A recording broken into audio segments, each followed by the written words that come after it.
Bismillahirrahmanirrahim. Alhamdulillah, salatu wassalamu ala Rasulillah wa ba'd. Pada kesempatan ini kita akan membahas tentang bagaimana tentang kisah fitnah khalqil Quran atau mihnat khalqil Quran. Kita tahu bahwasanya kaum muslimin asalnya di atas nubuwah ya. Kemudian berjalan tanpa ada bid'ah ya. Sampai akhirnya bid'ah mulai muncul dengan dahsyat setelah wafatnya Utsman bin Affan radhiyallahu taala anhu ya. Ketika Utsman bin Affan wafat radhiyallahu anhu maka terjadi perselisihan.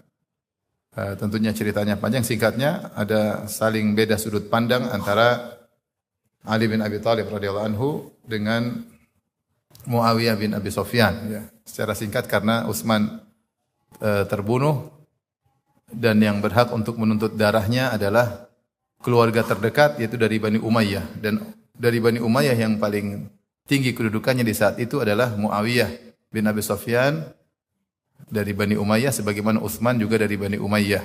Ketika itu Muawiyah kedudukannya sebagai gubernur di Syam. Namun Ali bin Abi Thalib tidak bisa menangkap para pembunuh Utsman karena kondisinya tidak memungkinkan. Hal itu karena Utsman di demo oleh ribuan orang, dan ribuan orang tersebut di belakang mereka ada kabilah-kabilah. Ada kabilah-kabilah. Sehingga kalau Ali memaksakan menangkap mereka, maka akan terjadi pertumpahan darah besar-besaran. Kondisi tidak stabil. Maka Ali bin Abi Thalib punya cara, dia ingin kondisi kalau sudah stabil, baru ukhtuliju, baru dicabut satu-satu para pembunuh Utsman. Dan dalam dua hal ini beda sudut pandang, ya. Ali meminta agar Muawiyah membaiat Ali. Muawiyah bilang, saya akan baiat engkau, tangkap dulu pembunuh Utsman. Ini dua sudut pandang yang berbeda, namun yang lebih benar, yang lebih dekat pada kebenaran, aula ta'ifataini bil haq, kata Nabi SAW, yang lebih tepat kepada kebenaran adalah kelompoknya Ali bin Abi Thalib radhiyallahu taala anhu. Kemudian Rasulullah mengabarkan bahwasanya akan keluar satu firqah ketika terjadi perselisihan di antara dua kelompok besar. Firqah tersebut adalah firqah Khawarij. Mereka adalah kelompok bid'ah yang pertama yang muncul dalam sejarah Islam. Muncul di tengah-tengah ketika terjadi perselisihan antara Ali bin Abi Thalib dengan Muawiyah. Maka sejak terbunuhnya Utsman bin Affan, maka terjadi namanya perang Jamal, yang pada dasarnya sudah tercapai kedamaian dan pihak Aisyah radhiyallahu anha sudah setuju dengan pendapat Ali dan sudut pandang Ali bin Abi Thalib. Namun ada orang-orang Khawarij yang masuk di dua kubu, kemudian bikin fitnah seakan-akan kubu yang satu berkhianat kepada kubu yang lain. Jadi kubu di sini orang Khawarij bagi dua, sebagian masuk di kubunya Ali, sebagian masuk kubunya Aisyah, kemudian mereka saling menyerang sehingga terjadi fitnah yang luar biasa dan disebut perang Jamal. Setelah perang Jamal muncul lagi perang berikutnya, perang Siffin. Ya. Dan sampai terjadi pertumpahan darah yang banyak. Dalam riwayat kata Ali bin Abi Thalib mengatakan mereka semua yang terbunuh insya Allah masuk surga, kemudian perkaranya kembali kepada aku dan Muawiyah, kata Ali bin Abi Thalib radhiyallahu taala. Akhirnya terjadi perdamaian disebut dengan Al-Hakamain, di mana Ali mengutus wakilnya yaitu Abu Musa Al-Asy'ari radhiyallahu anhu, kemudian Muawiyah mengutus wakilnya yaitu Amr bin As radhiyallahu taala. Semuanya adalah para sahabat-sahabat mulia, namun terjadi fitnah sesuai dengan takdir Allah dan hikmah Allah Subhanahu wa taala. Maka muncullah Khawarij. Di saat terjadi perdamaian, maka Ali bin Abi Thalib menyerang Khawarij dengan semangat.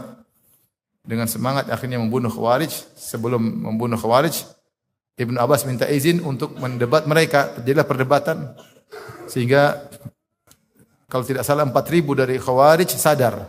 Tapi masih sisa banyak. Setelah sebagian sadar, baru kemudian diperangi. Akhirnya mereka kalah dan mereka kabur, namun tidak sirna, kan masih ada keturunannya. Dan kata Nabi SAW, Khawarij akan muncul, setiap kali muncul akan dipatahkan tanduknya, akan muncul lagi dipatahkan tanduknya, sampai akhirnya mereka muncul bersama Dajjal di akhir zaman. Jadi mereka tidak selesai, akan ada terus-menerus yang berpemahaman Khawarij. Baik, setelah Khawarij muncul, ya, kemudian yang Khawarij mengkafirkan Ali bin Abi Thalib, maka itu ada benih-benih nasibah para pembenci Ahlul Bait, ya.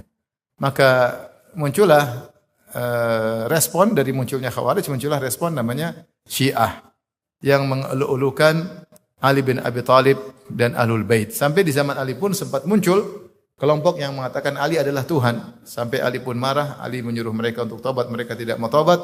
Akhirnya Ali menyuruh untuk menggali parit, kemudian mereka dibakar hidup-hidup. Ketika mereka dibakar hidup-hidup, maka perbuatan ini disetujui untuk membunuh mereka disetujui oleh Ibnu Abbas, tapi Ibnu Abbas tidak setuju dengan caranya. Karena la yu'adzib bin nar illa rabbun nar, tidak boleh menyiksa dengan api kecuali pencipta api.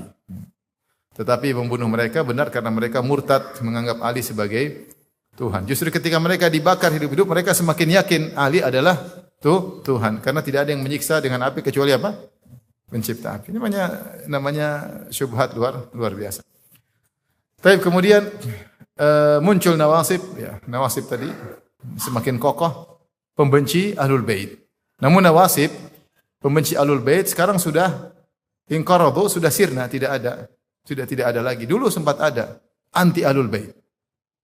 Ingin bunuh Ahlul Bait, membenci Ahlul Bait. Sekarang sudah tidak ada. Yang ada sekarang masih ada adalah orang-orang Syiah. Kemudian berjalan muncul bid'ah Qadariyah. Setiap ada muncul bid'ah pasti ada muncul bid'ah yang respon yang bertolak belakang, kontradiksinya. Demikian. Muncul Syiah, muncul Nawasib. Kemudian muncul di akhir zaman Ibnu Umar muncul bid'ah Qadariyah yang dipimpin oleh Ma'bad Al-Juhani yang mengatakan al-amru unuf, bahwasanya Allah tidak pernah mencatat takdir sebelumnya, perkara terjadi dengan sendiri tanpa dicatat sebelumnya, tanpa diplanningkan sebelumnya. Allah baru tahu kalau sudah terjadi. Maka mereka dikafirkan oleh Abdullah bin Umar radhiyallahu taala anhu. Ini khawarij yang Qadariyah yang ekstrim. Kemudian di akhir zaman di zaman tabi'in, di zaman Hasan al-Basri muncullah firqah Mu'tazilah. Asalnya dari muridnya Hasan al-Basri yang bernama Wasil bin Atha. Wasil bin Atha kemudian ketika ada orang Hasan al-Basri rahimahullah ditanya tentang bagaimana hukum orang melakukan dosa besar, maka Wasil sebelum Hasan al-Basri menjawab, Wasil bin Atha memberi jawaban terlebih dahulu, mendahului gurunya. Mungkin dia ujub dengan pendapatnya. Maka dia berkata, pelaku dosa besar tidak kafir dan juga tidak muslim, tetapi fi manzilah bainal manzilatain, di antara dua, tidak kafir, tidak mukmin. Sementara kalau akidah Ahlussunnah, pelaku dosa besar tidak kafir, masih mukmin tapi naqisul iman, tapi imannya kurang. Sementara dia bilang tidak boleh dikatakan mukmin, tidak boleh dikatakan kafir, tapi di antara dua kedudukan dan ujungnya masuk neraka. Akhirnya i'tazala majlisil Hasan, maka dia pun nyempal menyendiri keluar dari majlis Hasan al-Basri, maka dikenal dengan firqah Mu'tazilah. Kemudian diikuti oleh seorang ahli ibadah namanya Amr bin Ubaid. Amr bin Ubaid seorang perawi hadis dan juga seorang ahli ibadah, dan dia orang sangat zuhud, disukai oleh penguasa karena banyak ulama yang sering dikasih hadiah oleh penguasa diterima, Amr bin Ubaid tidak terima sehingga dia semakin disukai oleh masyarakat, apalagi dia suka menangis. Akhirnya Mu'tazilah tersebar. Pemahaman Mu'tazilah tersebar. Di awalnya pemahaman Mu'tazilah tidak terkait dengan masalah sifat, hanya masalah al-asma wal ahkam, yaitu bagaimana tentang orang pelaku dosa besar, namanya apa? Kafir atau mukmin, dan hukumnya bagaimana di dunia maupun di akhirat. Namun berjalan dengan waktu akhirnya Mu'tazilah menyerap akidah Jahmiyah. Di lain sisi muncul juga bid'ah di zaman tabi'in atau setelah tabi'in, muncul Ja'ad bin Dirham. Ja'ad bin Dirham muncul dengan menolak sifat-sifat Allah. Bid'ah terkena sifat-sifat Allah. Ja'ad bin Dirham mengatakan lam yukallimillahu Musa taklima wa lam yattakhidillahu Ibrahim khalila. Allah tidak pernah berbicara dengan Nabi Musa dan Allah tidak pernah mencintai atau menjadikan Ibrahim sebagai kekasih.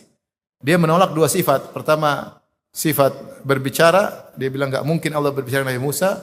Kemudian dia menolak sifat mencintai, enggak mungkin Allah menjadikan Ibrahim sebagai kekasihnya. Padahal ayatnya jelas, wattakhadallahu Ibrahima khalila. Allah menjadikan Ibrahim sebagai kasihnya. Kemudian juga ayatnya jelas, wa kallamallahu Musa taklima. Allah berbicara dengan Nabi Musa dengan bicara yang sungguhnya. Akhirnya dia dicari dan akhirnya ditangkap oleh seorang amir dari dinasti Umayyah, ya, Al-Khilafah Al-Umayyah, maka kemudian dibunuh oleh Khalid Al-Qasri rahimahullahu taala ketika salat Idul Adha. Maka dia mengatakan, ya ayuhan nas dhahu dhahayakum taqabbalallahu minkum fa inni mudhahin bi Ja'ad bin Dirham. Wahai manusia sekalian, wahai rakyatku, silakan kalian menyembelih sembilan kalian, semoga Allah terima korban kalian. Adapun aku akan berkorban dengan Ja'ad bin Dirham. Saya akan sembelih dia karena dia mengatakan Allah tidak pernah berbicara dengan Musa dan dia mengatakan Ibrahim tidak pernah dijadikan kekasih oleh Allah. Maka dia dikafirkan oleh para ulama dan akhirnya dibunuh. Namun sebelum Ja'ad bin Dirham meninggal, dia sempat punya murid dan muridnya tersebut ketemu dengan Jaham bin Safwan. Jaham bin Safwan akhirnya menyebarkan pemahaman Ja'ad bin Dirham, yaitu mulai menolak sifat sehingga disandarkan kepada dia firqah Jahmiyah. Ya, sebenarnya asalnya dari Ja'ad bin Dirham, tapi Ja'ad bin Dirham tidak terkenal. Yang terkenal adalah berikutnya, yaitu murid dari muridnya, yaitu Jaham bin Safwan, sehingga Jaham bin Safwan kemudian punya pemikiran yang macam-macam, dikenal dengan firqah Jahmiyah, di antaranya menolak sifat-sifat Allah Subhanahu wa taala, dan akhirnya juga dibunuh oleh seorang amir atau khalifah atau amir dari dinasti Umayyah. Jadi dinasti Umayyah masih tegak sunnah ketika itu, masih tegak sunnah, sehingga kalau ada bid'ah-bid'ah maka dihabisi sampai masuk khilafah Abbasiyah. Dan pendapat yang benar bahwasanya sejak zaman khilafah Umayyah sudah mulai ada buku-buku Yunani yang diterjemahkan. Tetapi masih dalam konteks ilmu-ilmu dunia seperti medis, kimia, fisika, semisal. Belum masuk masalah filsafat teologi, ya, tapi sudah mulai ada penterjemahan. Kemudian dinasti Umayyah yang kurang lebih 100 tahun hancur, diganti dengan dinasti Abbasiyah. Dinasti Abbasiyah itu maksudnya apa? Keturunan dari Al-Abbas bin Abdul Muttalib. Makanya dikenal dengan dinasti Al-Abbasiyah. Adapun dinasti Umayyah karena semuanya keturunan dari Umayyah itu nenek-nenek moyangnya Utsman dan juga nenek moyangnya siapa? Muawiyah. Dan raja-raja semua adalah dari keturunan Umayyah.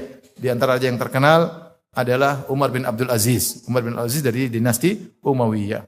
Baik, kemudian masa pemerintahan mereka habis, ganti dengan khilafah Al-Abbasiyah.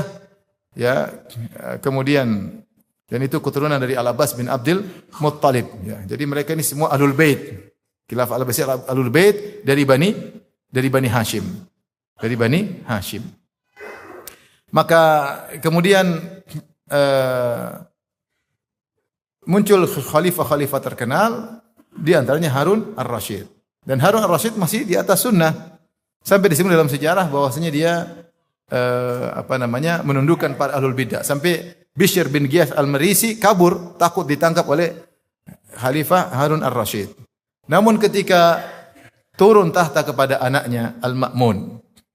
Ini Al-Ma'mun mula itu sangat gandrung dengan buku-buku Yunani. Bahkan disebutkan dia pernah bermimpi ketemu dengan Aristoteles. Sehingga dia cocok dengan Aristoteles. Maka dia terjemahkan buku-buku Yunani. Sampai dia buat semacam perpustakaan atau pusat penterjemah di Baitul Hikmah. Khusus untuk buku-buku Yunani. Disebutkan, seperti Syuuti juga sebutkan dalam Sianatul Mantiq. Dia sebutkan bahwasanya Harun al-Ma'mun minta kepada sebagian raja-raja Bizantium Romawi untuk mengirim buku-buku Yunani. Akhirnya dikirim ke kaum muslimin, diterjemahkan. Ketika diterjemahkan mulai masuk bukan cuma masalah duniawi, bukan masalah fisika, kimia, matematika, tapi juga masalah teologi yang disebut dengan metafisika atau ma wara'al alam. Kalau seluruhnya ilmu fisika, kimia, medis semua adalah ilmu materi. Ya, ilmu materi tentang alam semesta, ya, kosmologi, semua tentang ilmu materi. Nah, ternyata para ulama Yunani atau para ilmuwan Yunani, sebagian mereka tidak hanya berbicara tentang ilmu materi, mereka juga bicara tentang ilmu non materi, dan itu dimulai dari zamannya, terutama zaman Plato, ya. Plato mulai berbicara dengan panjang lebar tentang non materi. Kemudian diikuti oleh Aristoteles, kemudian diikuti oleh yang lainnya sampai Plotinus dan Ashabur Riwaq dan macam-macamnya. Mereka bicara tentang apa? Non materi. Ketika bicara non materi, itu apa di balik materi? Mulailah mereka bicara tentang Tuhan. Namanya teologi ketuhanan. Ini jadi masalah. Akhirnya mereka adalah orang-orang yang tidak beragama, bukan agama Yahudi, bukan agama Nasrani, bukan agama apapun, bicara tentang Tuhan, pasti gedabrus, pasti ngawur. Pasti ngawur. Memang Tuhan kita bisa tahu secara logika, Tuhan pasti maha kuasa, Tuhan pasti maha berilmu, Tuhan pasti maha berkehendak. Secara logika bisa, tapi secara detail-detailnya, ini tidak tahu. Apalagi bicara tentang bagaimana zat Tuhan, bagaimana. Akhirnya mereka bikin kaedah-kaedah baku tentang Tuhan. Tuhan harus begini, Tuhan harus begini, Tuhan harus begini, Tuhan harus begini. Syarat Tuhan. Syarat Tuhan tidak boleh berkehendak. Syarat Tuhan harus statis. Syarat Tuhan. Ada syarat Tuhan mereka sebutin. Harus simple, tidak boleh berbilang, tidak boleh, harus simple. Macam-macam mereka bikin syarat Tuhan. Sehingga akhirnya diadopsi dan diambil oleh kaum muslimin, diantaranya oleh Jahmiyah dan Mu'tazilah. Jahmiyah secara firqah sudah hilang, tapi pemikirannya masuk dalam Mu'tazilah. Maka Mu'tazilah itulah Jahmiyah. Karena mereka menolak sifat. Dan itu di zamannya siapa? Al-Ma'mun.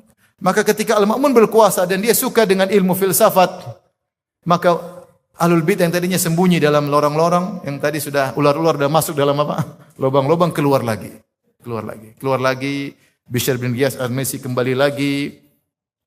Dan akhirnya mereka masuk ke penguasa, dan akhirnya mereka, apalagi penguasa gandrungnya seperti itu, cocok. Suka baca ilmu filsafat, ketemu dengan Mu'tazilah. Maka muncullah tokoh Ahmad bin Abi Duat. Maka dia ahli senang-senang seperti itu, akhirnya meyakinkan kepada khalifah bahwasanya Al-Quran adalah makhluk, bukan sifat Allah Subhanahu wa taala. Nanti kenapa ada pembahasan insyaallah ketika kita masuk dalam materi. Maka ketika itu karena dia semangat, Khalifah Al-Ma'mun akhirnya memerintahkan kepala syurtahnya, yaitu Kapolri versi mereka ya, untuk panggil semua ulama, paksa untuk mengatakan Al-Quran itu makhluk. Kalau tidak bilang Al-Quran makhluk, maka dibunuh. Maka semua sampai yang di Mesir dipanggilin. Padahal Mesir kan cuma cabang. Dia pusat pemerintahan di mana? Baghdad, Mesir jauh. Tapi semua ulama yang terkenal disuruh diimtihan, namanya mihnah. Mihnatu khalqil Quran. Mihnah artinya imtihan, itu ujian. Setiap ulama ditanya, Al-Quran makhluk atau bukan. Akhirnya mulailah ulama yang tadinya bertahan dipaksa, dipenjara, bahkan diancam bunuh. Akhirnya sudah disebutkan, semuanya akhirnya mengatakan Al-Quran itu makhluk. Ada yang bertahan, di antaranya adalah Imam Ahmad dan Muhammad bin Nuh dari Baghdad. Akhirnya Al-Ma'mun menyuruh menghadirkan Ahmad dan Muhammad bin Nuh menuju Tursus. Dia lagi di Tursus. Tursus itu daerah perbatasan antara Khilafah Al-Abbasiyah, kerajaan Daulah Islamiyah dengan Romawi. Ya. Maka kemudian dia suruh datang Imam Ahmad ke Tursus. Dan itu jaraknya jauh. Ya. Di perbatasan Turkiya ketika itu, sekarang Turkiya. Maka Imam Ahmad dibelenggu, disuruh bawa pergi ke Tursus. Kenapa? Khalifah Al-Ma'mun ingin bunuh langsung Imam Ahmad. Dia ingin hadir dan dia yang bunuh langsung. Kalau tidak mau mengatakan Al-Quran itu makhluk. Maka diikatlah Imam Ahmad. Ini terjadi pada tahun 218 Hijriah. Maka di ulama-ulama yang tidak mau mengatakan Al-Quran itu makhluk, gajinya diberhentikan. Gaji diberhentikan dulu negara baik memberi gaji kepada para ulama. Terus yang jadi hakim-hakim diberhentikan. Ceramah-ceramah diberhentikan. Daripada dibunuh, akhirnya mereka terpaksa mengenal Al-Quran. Imam Ahmad enggak.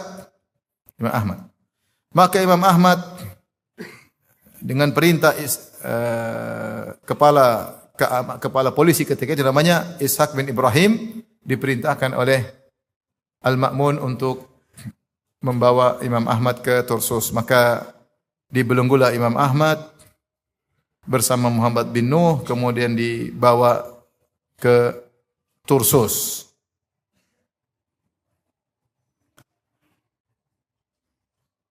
Dan Imam Ahmad semakin marah ketika dia tahu ulama-ulama mengatakan Al-Quran makhluk. Ya, karena gimana lagi nih? Siapa yang mau jaga akidah Islam ya? Maka di tengah perjalanan dari Baghdad, ya, Coba saya pengen tahu berapa kilo, saya belum lihat tadi.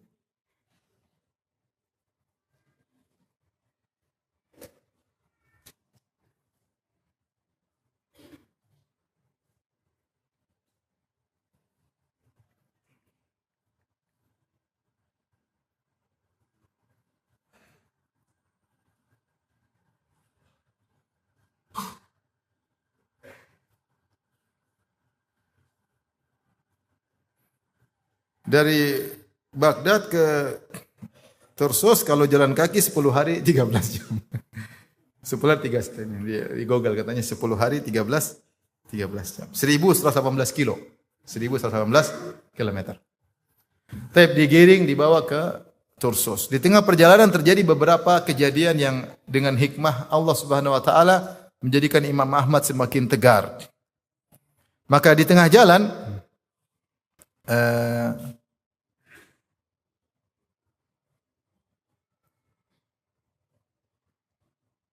ada seorang orang awam yang dia kerjanya memilin suf, yaitu memilin suf, mungkin bikin baju atau bikin apa dengan syaar juga dia pilin ya, memilin. Dia datang khusus untuk mendatangi Imam Ahmad. Dia datang dari Badui dari Irak. Kemudian dia ketemu Imam Ahmad, dia berhentikan Imam Ahmad, dia berkata, "Ya Ahmad, in yaqtulkal haqqu mut syahidan." Kalau ternyata kebenaran yang menyebabkan engkau mati, maka matilah mati syahid. Wa in ishtan hamidan. Kalau ternyata kau selamat dan kau masih hidup, kau akan hidup mulia. Wa ma 'alaika an tuqtal hahuna wa tadkhulul jannah. Cuma apa? Kau tinggal dibunuh, kemudian kau masuk surga. Tinggal mati masuk surga. Imam Ahmad ketika mendengar tersebut, maka dia semakin kuat. Ya. Orang awam datang, Ahmad, kalau kau mati karena kebenaran, mati apa? Syahid. Kalau kau selamat, berarti mulia. Masuk surga gampang, tinggal mati masuk surga.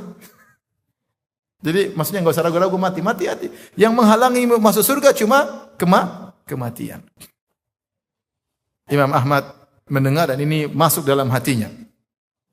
Kemudian perjalanan berlanjut sampai kemudian ada teman lamanya bernama Abu Ja'far Al-Ambari. Dia menyeberang sungai Efrat, kemudian sungai Furat, kemudian dia ingin ketemu Imam Ahmad dengan perjalanan yang sangat jauh. Maka Imam Ahmad mengatakan, "Ya Aba Ja'far, ya, ini engkau terlalu berlebih-lebihan sampai jalan jauh untuk bertemu denganku, sampai menyeberang sungai Efrat ya." Maka temannya Abu Ja'far berkata, menasihati Imam Ahmad, "Ya hadza antal yauma ra'sun." Wahai Ahmad, sekarang kau adalah pemimpin. Wan nasu yaqtaduna bika, dan semua orang ikut engkau.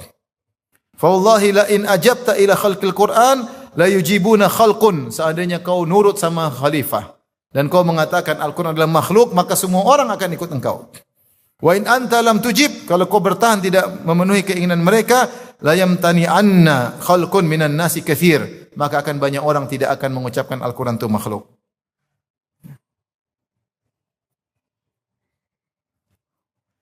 Wa ma'a hadza, dan ketahuilah Ahmad, fa innar rajula illam yaqtulka fa innaka tamut.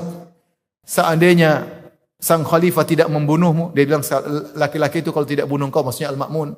Kalaupun Al-Ma'mun tidak bunuh engkau, kau pun akan mati. La budda minal maut, kita pasti akan mati. Fattaqillah wa la tujib.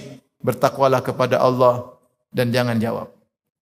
Yang dinasihati Imam Ahmad. Imam Ahmad tentu kita meskipun dinasihati insyaallah dia kuat, tapi ini orang berani nasihati Imam Ahmad karena kondisinya genting. Karena kalau Ahmad mengatakan Al-Qur'an makhluk, semua orang akan ikut Imam Ahmad. Faja'al al-Imamu Ahmad yabki. Imam Ahmad pun mendengar nasihat tersebut, dia pun menangis.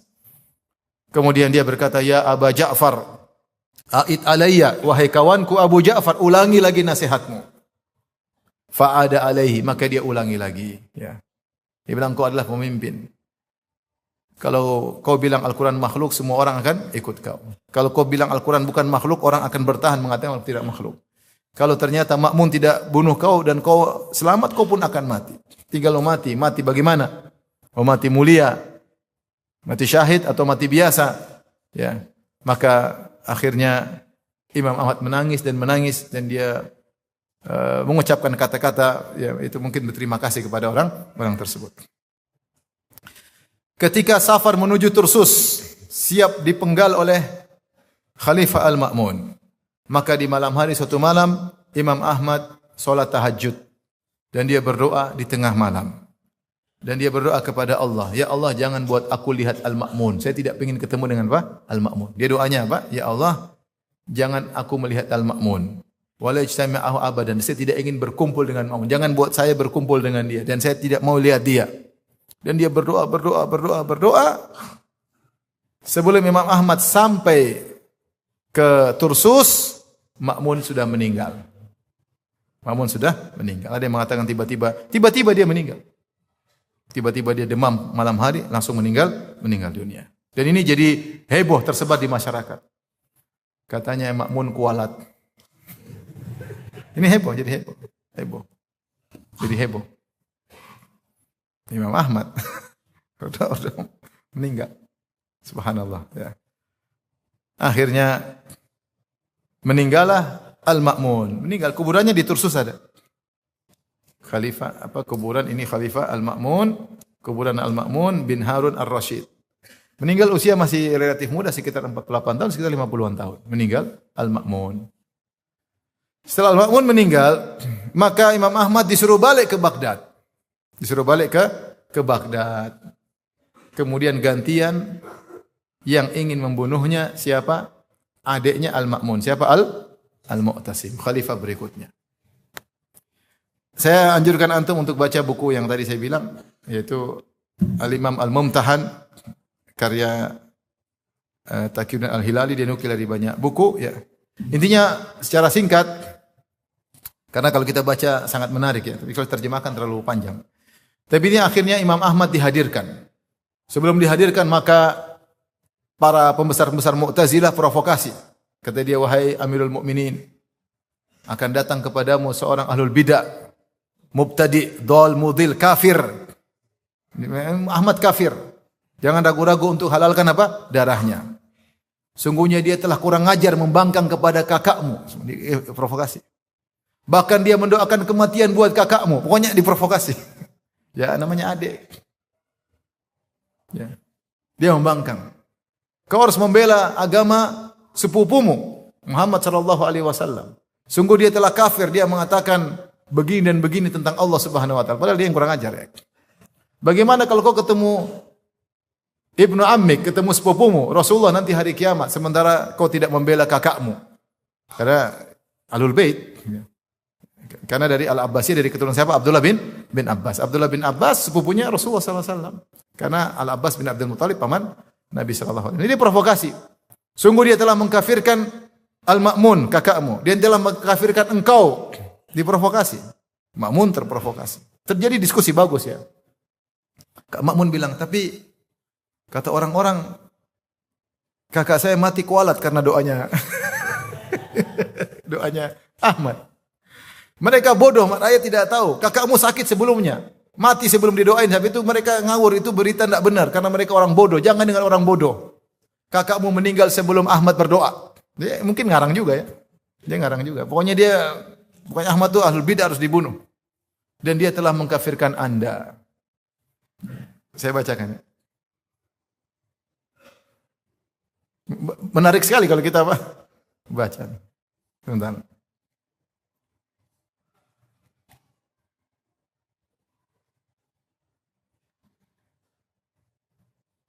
Mereka bilang, kata Ma'mun, tapi dia sudah dipenjara, ditahan 28 bulan. Kalau 28 tahun juga tidak apa-apa, wahai khalifah, wahai Amirul Mukminin. Kalau saja Al-Ma'mun hidup beberapa hari saja, pasti dia bunuh siapa? Bunuh Ahmad. Kita harus lanjutkan cita-cita kakakmu. Mau provokator. Karena memang Ma'mun ingin bunuh Ahmad.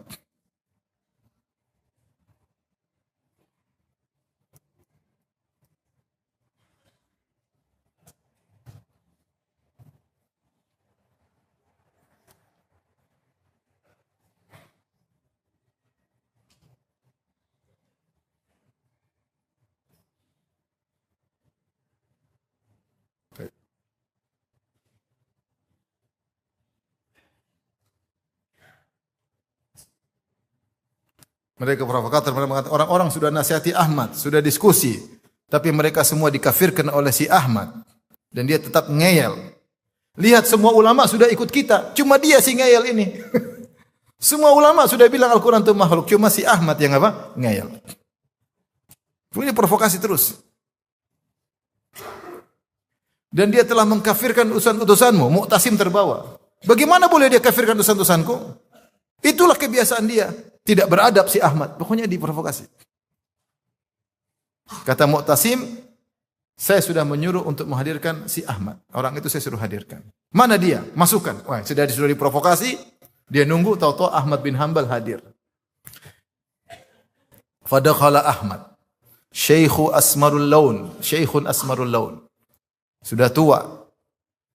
Kulitnya agak gelap. Madidal qamah, yaitu kurus, tinggi. Ya. Qad qawwasahu marrus sinin. Wal ilhahul mihan. Wa ta'aqubis safarat at-tiwal. Sayran alal qadam. Kondisi sudah tidak mengenakan. Badannya sudah mulai bongkok.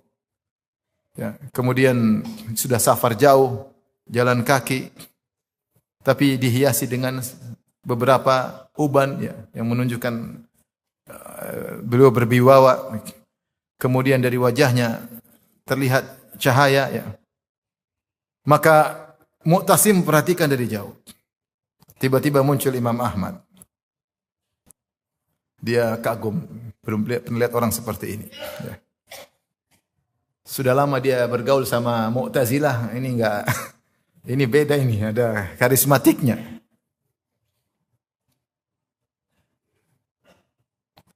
Terlihat bagaimana wajah Ahmad wara, takwa kepada Allah Subhanahu wa taala. Kemudian Imam Ahmad berbicara dengan suara yang bergetar. Lapar, miskin, kurus, sudah lama tersiksa, berjalan, dibelenggu.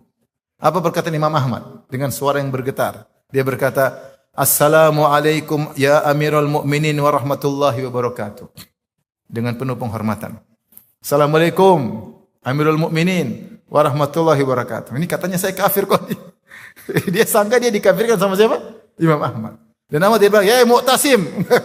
Dia bilang, Assalamualaikum Amirul Mu'minin. Subhanallah. Maka kata Imam berkata, udunu, dekat sini. Terus Imam Ahmad berjalan sambil menggeret kakinya dengan belenggu besi di kakinya. Ya. Kemudian akhirnya hadir di hadapan Al-Mu'tasim. Ya. Sampai Mu'tasim bilang, kalian bilang anak muda, ternyata tua. Dipikir Ahmad bin Hanbal itu apa? Anak kecil, anak muda, ngeyel. Itu orang tua. Udah tua, udah kurus, sudah susah. Sampai Imam Ahmad bilang, kesini, duduk. Kemudian Imam Ahmad duduk dan orang-orang semua hadirin terdiam. Ya. Imam kemudian berkata, Mu'tasim, alaysa qad za'amtum li annahu syabun hadathus sin? Apa kalian telah mengisyaratkan, mengesankan kepadaku dia adalah seorang pemuda? Wa hadha syekhun, ini sudah tua. Jadi kesannya Ahmad itu kurang ajar, anak muda, goblok, ngeyel. Maka mereka semua diam, Mu'tazilah, tidak bisa jawab. Intinya, kemudian kata Mu'tasim, kata Imam Ahmad, dia berusaha menguatkan dirinya untuk bicara. Karena dia udah enggak kuat bicara. Dia mengatakan, atadzan li ya Amirul Mukminin fil kalam? Apakah kau izinkan aku wahai Amirul Mukminin, wahai khalifah, untuk aku berbicara? Kata Mu'tasim, takallam, silakan bicara. Kemudian kata Ahmad di hadapan pemimpin Mu'tazilah, ila ma da'a ibnu ammika Rasulullah. Apa yang disuruhkan oleh sepupumu Muhammad Rasulullah sallallahu alaihi wasallam? Mu'tasim menjawab, da'a ila syahadati alla ilaha illallah. Bahwasanya sepupuku Rasulullah menyuruh kepada la ilaha illallah. Ahmad berkata, fa ana ya Amirul Mukminin asyhadu an la ilaha illallah. Saya mengucapkan la ilaha illallah. Perkataan Ahmad masuk ke dalam hati Mu'tasim. Mulai gelisahlah orang-orang Mu'tazilah. Maka Imam Ahmad melanjutkan, inna haula'i ya Amirul Mukminin yad'unani an aqula innal Qur'an makhluk. Teman-temanmu itu, mereka itu memaksaku untuk mengucapkan Al-Quran itu makhluk. Wa huwa syai'un la ajidu fi kitabillah. Saya tidak pernah dapat ini dalam Al-Quran. Wala fi sunnati Rasulillah ya Amirul. Tidak ada juga dalam sunnah Nabi ya Rasul ya Amirul Mukminin. Kemudian Imam Ahmad menyampaikan, haddatsana Yahya bin Sa'id an Syu'bah. Subhanallah, gimana imam mengucapkan apa? Riwayat dari Rasulullah sallallahu alaihi wasallam. Bahkan Imam Ahmad memilih pendapat riwayat dari Ibnu Abbas. Itulah nenek moyangnya Al-Mu'tasim. Maka dia menghadatsaنا Yahya bin Sa'id an Syu'bah, qala hadatsani Abu Hamzah, qala sami'tu Ibnu Abbasin yaqul. Ibnu Abbas mengatakan, "Inna wafda Abdul Qais lamma qadimu ala Rasulullah sallallahu alaihi wasallam amarahum bil iman billah." Ibnu Abbas menyampaikan hadis bahwasanya ketika Abdul Qais datang sebagai utusan kepada Rasulullah, maka Rasulullah menyuruh mereka untuk beriman. Faqala atadruna mal iman billah? Kata Rasulullah, tahukah kalian apa itu iman kepada Allah?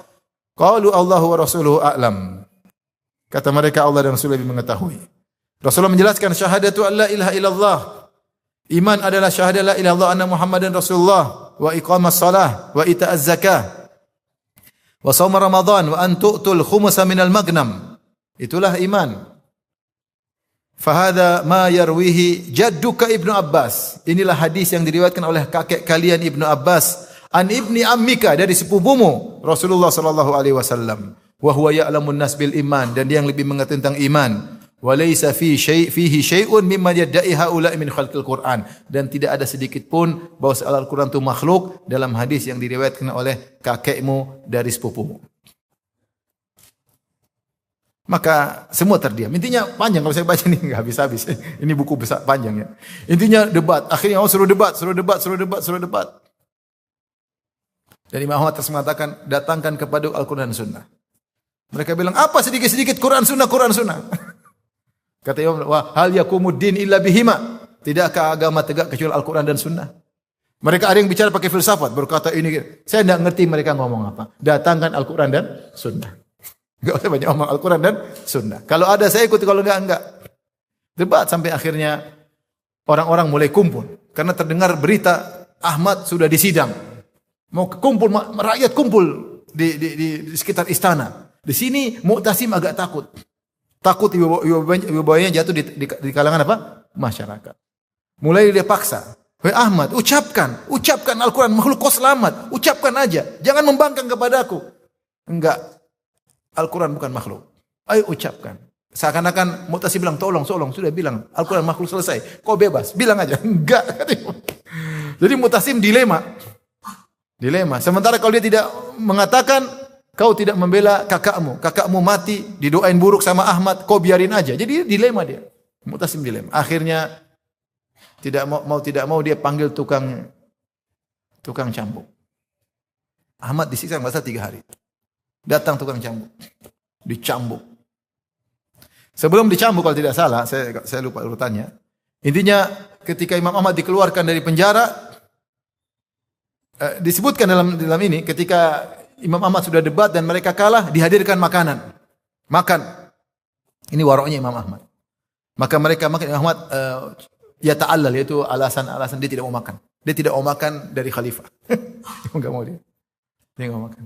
Ini tuh kalau nggak salah bulan Ramadan, ya, dia nggak mau makan. Intinya, akhirnya suatu hari dikeluarkan Imam Ahmad, sementara semua algojo dipersiapkan, tentara-tentara dipersiapkan, semua anggota kerajaan dipersiapkan. Kemudian ada orang dibunuh di depan Imam Ahmad, dikesankan seakan-akan orang ini tidak mau mengatakan Al-Quran itu makhluk, maka 2 orang dibunuh di depan Imam Ahmad. Ini mereka ingin nakut-nakuti siapa? Imam Ahmad.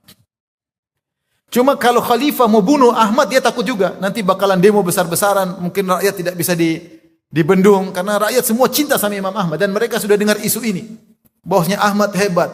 Bertahan. Mereka sudah dengar. Jadi mereka sudah kumpul semua. Dia takut mau bunuh gimana. Makanya dia bilang, udah kau bilang Al-Quran makhluk, selesai urusan. Ahmad tinggal bilang aja. Enggak, Amirul Mukminin. Akhirnya mereka nakut-nakutin Ahmad. Ada yang dibunuh pada Ahmad. Akhirnya datanglah tukang Al-Gojo. Kata Mu'tasim, pukul. Dipukullah sekuat-kuatnya. Bukan 1 orang mukul. Habis mukul sekuat-kuatnya berapa kali? 2 pukulan. Ganti Al-Gojo berikutnya. Pukul lagi 2 pukulan sekuat-kuatnya. Sampai disebutkan ada daging Imam Ahmad lepas.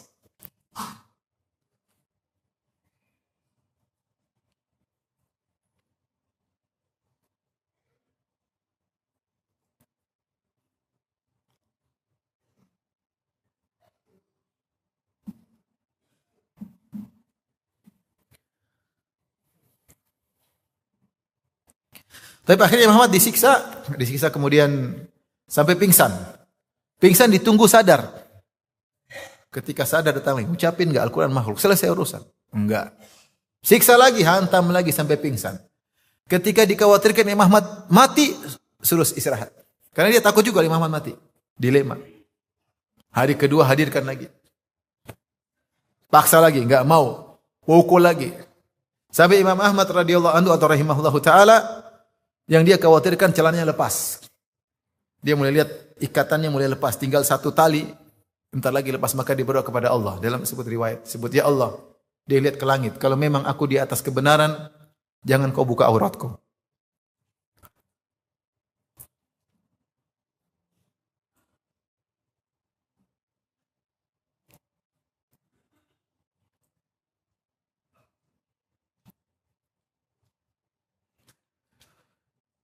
Akhirnya setelah 3 hari disiksa, dengan berlumuran darah tentunya, dengan sampai akhirnya khalifah pun ketakutan, maka dia pun suruh pulangkan Imam Ahmad. Jangan sampai tersebar Imam Ahmad disiksa sampai mati. Di sini ketakutan. Akhirnya Ahmad disuruh pulang, bahkan dia kirim dokter untuk ngobati apa? Imam Ahmad. Akhirnya matilah Mu'tasim, bergantilah dengan anaknya Al-Wathiq. Al-Wathiq melanjutkan bapaknya dan pamannya, yaitu Al-Mu'tasim dan Al-Ma'mun. Maka Imam Ahmad juga ditekan, dilarang untuk menyampaikan pengajian. Bahkan dia marah, dia bilang, jangan Imam Ahmad tinggal bersamaku. Situlah Imam Ahmad dalam kondisi sangat-sangat sulit. Ya. Sampai akhirnya ada permasalahan, Ahmad bin Abi Duat bikin masalah. Akhirnya dia dipotong gajinya, ada masalah. Sampai akhirnya dia mati. Ketika dia bermasalah, ditangkap atau sampai mati, orang datang ke Imam Ahmad. Ya Imam Ahmad, sungguhnya Ahmad bin Abi Duat begini-begini. Imam Ahmad tenang. Tidak ada kualat ya enggak. Dia tenang. Tidak ada ekspresi disebutkan. Tidak ada ekspresi. Dia tidak bilang itu gara-gara saya, gara-gara enggak. Dia tenang. Dia tenang, tidak berekspresi. Orang-orang datang. Waktu itu ingin berontak kepada Al-Wathiq. Imam Ahmad bilang enggak boleh. Padahal dia lagi ditekan, lagi disiksa, dia bilang tidak boleh berontak kepada penguasa, enggak boleh. Dia larang. Padahal dia dalam kondisi yang tidak diuntungkan. Sampailah kabar kepada Al-Wathiq, Imam Ahmad melarang mereka untuk demo, dia tetap tidak berterima kasih, tetap malah menyuruh Ahmad untuk keluar dari Baghdad ya. Intinya akhirnya Al-Wathiq meninggal dunia. Maka bergantilah siapa? Al-Mutawakkil. Al-Mutawakkil ini kenal sunnah. Maka dia berubah 180 derajat. Maka dia pun berusaha mendekatkan Imam Ahmad kepadanya. Ya.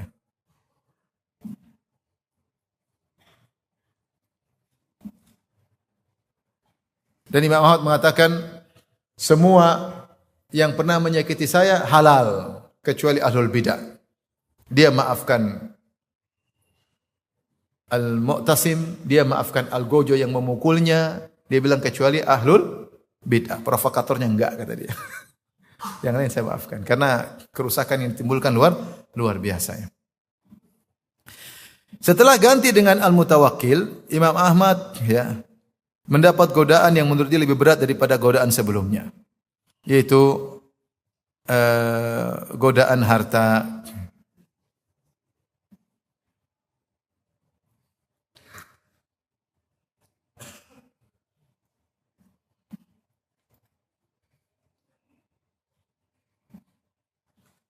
Sebentar saya carikan dulu. Akhirnya Mutawakkil rahimahullahu taala ya mulai mendekatkan diri atau ingin memuliakan Imam Ahmad ya. Datang surat dari Mutawakkil. Kemudian kata Saleh anaknya Ahmad, nadani abi fi jawfil lail. Dia panggil putraku kemari. Fakumtu ilai, aku pun menuju kepada ayahku. Fa idza bihi yabki. Tiba-tiba dia menangis. Ayahku menangis. Falamma ra'ani qala. Ternyata karena Mutawakkil kasih harta, kasih uang kirim. Imam Ahmad enggak mungkin menolak dari apa? Penguasa. Dia terima tapi dia bilang bagi.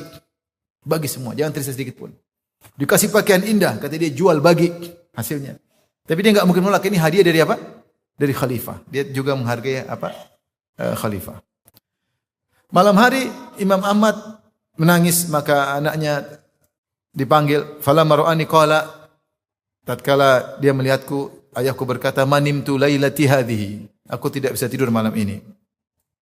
Kata Imam Ahmad, salimtu min haula, aku telah selamat dari Ma'mun, dari Mu'tasim, dari Al-Wathiq. Hatta idza kana fi akhir umri bulitu bihim. Ketika saya sudah di penghujung hayatku, saya diuji lagi oleh Allah dengan mereka, dengan ujian apa? Harta.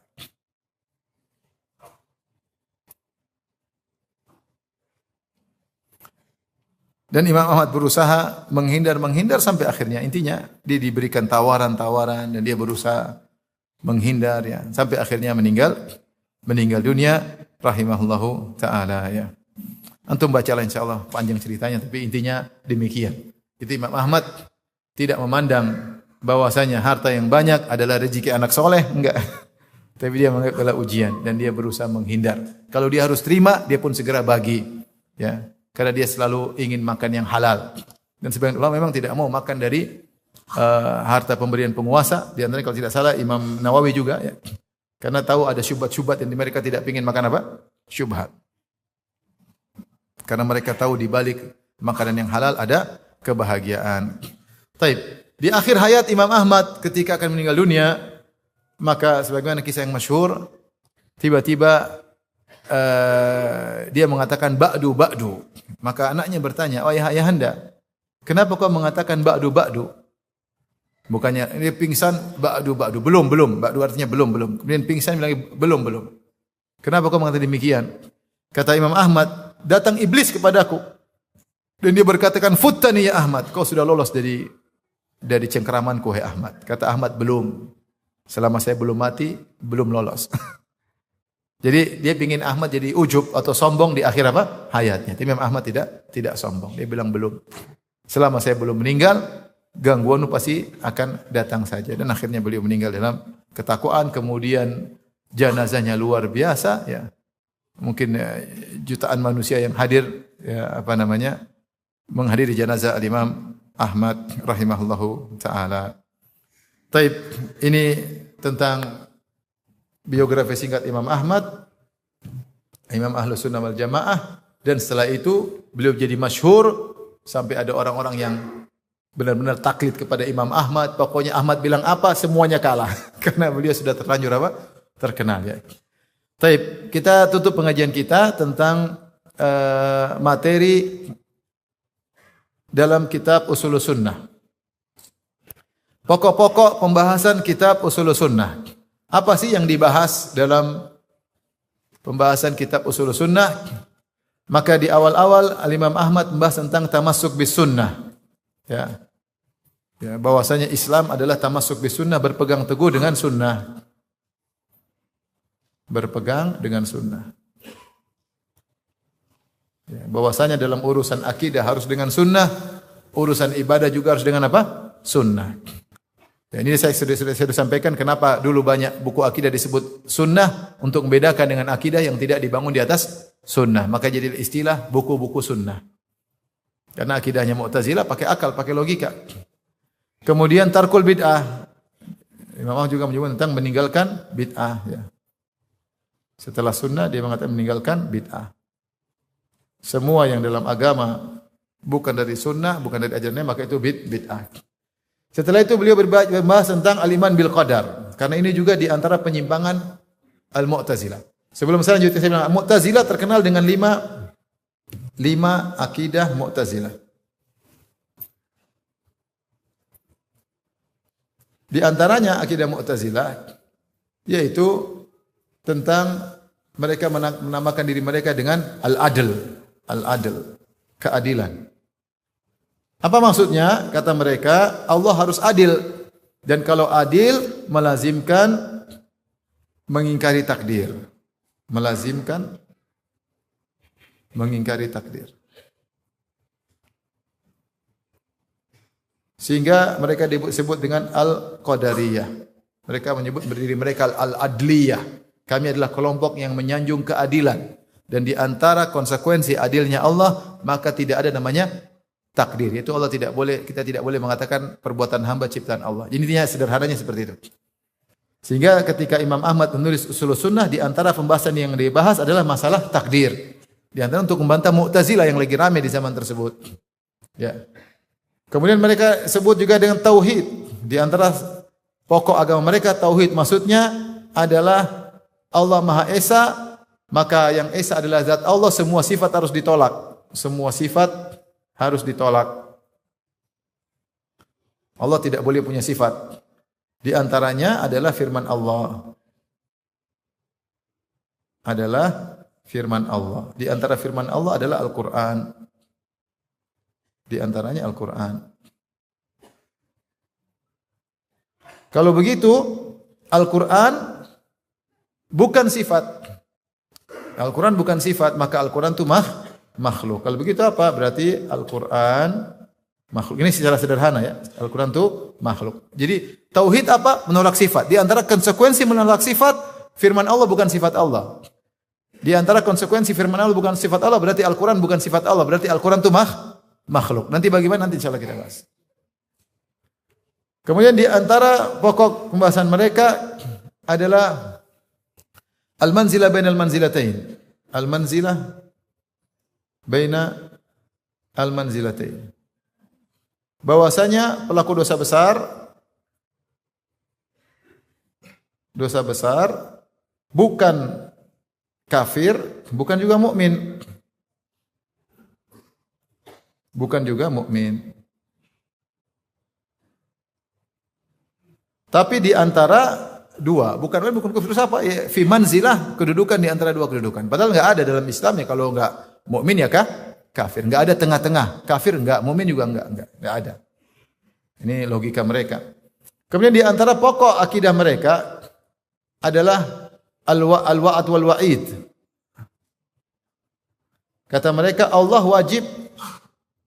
wajib menjalankan ancamannya, janji dan ancamannya.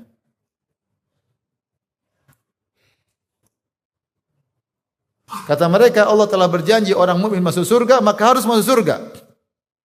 Oleh karenanya orang masuk surga itu karena amalnya, bukan karena rahmat Allah, karena amalnya. Jadi seperti pekerja beramal ya janji masuk surga, masuk surga. Tentu ada perbedaan dengan Ahlus Sunnah. Nanti mungkin kita akan bahas lain waktu.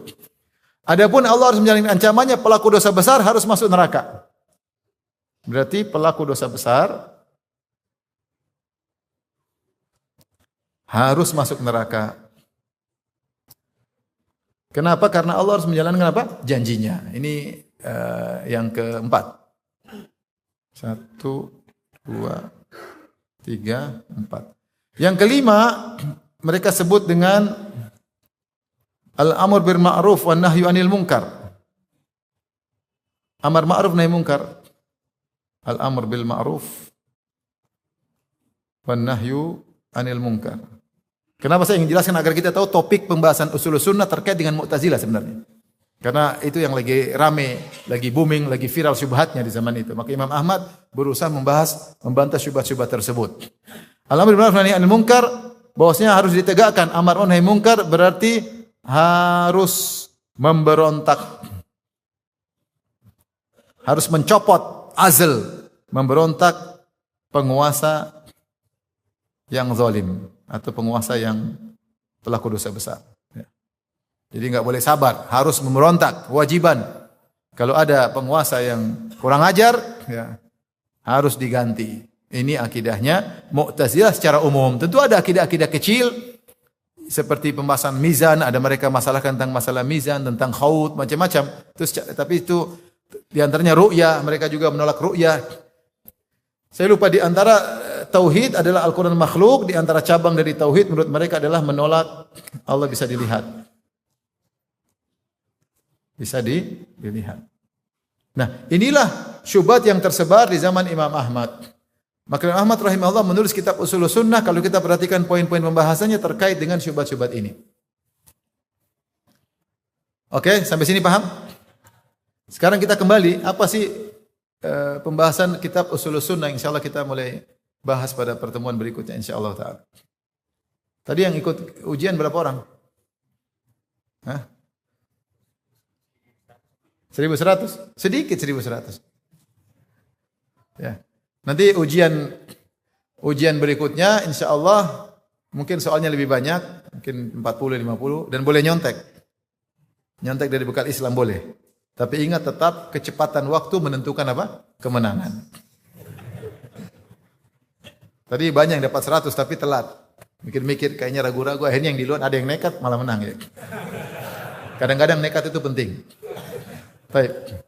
Jadi ini secara umum kita boleh bilang Pancasilanya Mu'tazilah. Kalau biar mudah ingat ya. Ini 5 sila yang mereka ngaco semua di situ ya. Baik. Paham sampai sini? Baik, kita lanjut tentang tadi pokok pembahasan kitab. Maka Imam Ahmad buka kitabnya dengan berpegang teguh kepada sunnah dan meninggalkan bid'ah. Di sini akan bahas tentang keutamaan sahabat, bahwasanya sahabat harus dijadikan pegangan. Apa yang agama sahabat kita ikut, yang bukan agama sahabat jangan diikuti secara sederhana. Setelah itu beliau bahas tentang iman kepada takdir. Iman kepada takdir. Iman kepada takdir. Dan ini dalam rangka juga membantah Mu'tazilah yang tadi mereka namakan diri mereka dengan Al-Adliyah, yaitu kami golongan adil. Tapi ternyata nama yang indah itu dibaliknya adalah kebatilan, yaitu menolak takdir Allah Subhanahu wa taala. Setelah itu pembahasan berikutnya Al-Quran kalamullah. Ini yang menjadi poin utama. Al-Quran adalah firman Allah. Ini kenapa Imam Ahmad disiksa gara-gara pembahasan Al-Quran. Al-Quran adalah kalamullah. Sementara Mu'tazilah mengatakan Al-Quran makhluk. Kemudian juga beliau bahas tentang ru'yatullah yaumal qiyamah. Ini juga hadis mutawatir. Dan dalam ayat banyak. Kenapa Mu'tazilah menurut logika mereka tidak mungkin Allah bisa dilihat. Ya. Kalau Allah bisa dilihat berarti begini dan begini dan begini dan begini. Logika mereka ada, sifat-sifat Tuhan tidak terpenuhi sebagaimana yang telah mereka ambil adopsi dari orang-orang Yunani. Sehingga mereka menolak Allah bisa dilihat. Maka Imam Ahmad bahas tentang bahwasanya Allah bisa dilihat. Kemudian juga bahas tentang sebagian hari kiamat, mizan, karena sebagian Mu'tazilah menolak mizan. Kata mereka mizan buat apa? Dan bagaimana cara menimbang? Ya, tidak perlu dan seterusnya. Kemudian juga haud tentang telaga Nabi, ini juga masalah hari kiamat. Azabul qabr juga ditolak oleh orang-orang Mu'tazilah. Ya, katanya hadisnya ahad dan macam-macamnya. Ya. Maka Imam bahas. Kemudian syafaat juga ditolak oleh Mu'tazilah dan Khawarij. Syafaat tidak ada. Ini maksudnya banyak hal yang diisu ketika itu dibahas oleh Imam Ahmad. Kemudian Imam Ahmad juga membahas tentang Al-Masih Dajjal, itu tanda-tanda hari kiamat. Masih Dajjal akan muncul, ada juga turunnya Nabi Isa alaihi salam. Kemudian juga definisi iman tentang al-iman qaulun wa amal untuk membantah Murji'ah yang mengatakan iman tidak termaksud amal bukan termasuk iman. Kemudian beliau membahas tentang hukum meninggalkan salat. Di antara amal yang utama yang bisa ditinggalkan menjadikan iman seorang hilang adalah salat. Beliau bahas. Kemudian ada pembahasan khusus tentang keutamaan sahabat. Keutamaan sahabat. Kemudian bahasan yang juga penting tentang wajibnya taat kepada penguasa selama tidak kafir. Itu tentang hukum bagaimana keluar memberontak kepada penguasa. Maka beliau bahas itu tidak boleh. Ya. Bahkan beliau membahas tentang jihad harus bersama penguasa, salat Id harus bersama penguasa. Ya. Kemudian juga pembahasan tidak boleh menyaksikan seorang di surga atau neraka tanpa ada dalil. Kau pasti masuk neraka, kau pasti masuk surga. Ini enggak boleh. Ini hal gaib yang tahu cuma Allah, kecuali ada dalilnya. Kemudian beliau bahas juga tentang iqamatul hudud, di antaranya beliau bahas tentang rajam. Ini sangat penting. Syiar Islam untuk menjaga ketentraman, keamanan adalah dengan menegakkan hukum had. Selain hukum qisas juga ada hukum had. Di antaranya rajam, karena ada orang-orang yang mulai mengingkari hukum rajam. Maka beliau jelaskan bahwasanya hukum rajam telah tetap dipraktikkan oleh Nabi, dipraktikkan oleh para sahabat dan akan berlangsung sampai hari kiamat. Kemudian juga membahas al-jannah wan nar, surga dan neraka sudah ada sekarang. Tidak seperti pendapat Mu'tazilah yang mengatakan surga dan neraka belum ada. Kalau ada kosong, kalau kosong buat apa? Allah tidak mungkin melakukan perbuatan yang sia-sia, kata mereka. Bikin surga neraka kosong, perbuatan sia-sia, dan Allah enggak mungkin bikin seperti itu. Maka mereka mengingkari adanya surga dan neraka sekarang. Kata mereka surga dan neraka ada tapi nanti. Sementara dalil menunjukkan Al-Quran dan Sunnah menunjukkan surga dan neraka sudah ada. Demikian pembahasan pokok-pokok pembahasan dari kitab Ushulus Sunnah. Insyaallah pada pertemuan berikutnya kita akan mulai masuk dalam pokok pembahasan. Dan insya Allah nanti kalau sudah di-upload, insya Allah ditranskrip, jangan lupa untuk baca dari bekal Islam. Dan jangan lupa ikut ujian ya. Jangan malas ya. Jangan malas. Jadikan pelajaran kita adalah suatu ibadah kepada Allah. Salah satu sarana agar kita bisa meninggal dalam kondisi akidah yang benar. Salah satu sarana agar kita tidak mau mendengar syubhat-syubhat yang bikin pusing kepala, akhirnya kita terbawa dengan syubhat-syubhat tersebut, akhirnya kita meninggalkan akidah yang pernah diperjuangkan oleh para ulama sampai harus berkorban nyawa demi untuk mempertahankan akidah yang benar. Wallahu taala alam bisawab. Jazakumullahu khairan. Insyaallah kita lanjutkan pada kesempatan yang lain. Wabillahi taufiq hidayah. Assalamualaikum warahmatullahi wabarakatuh.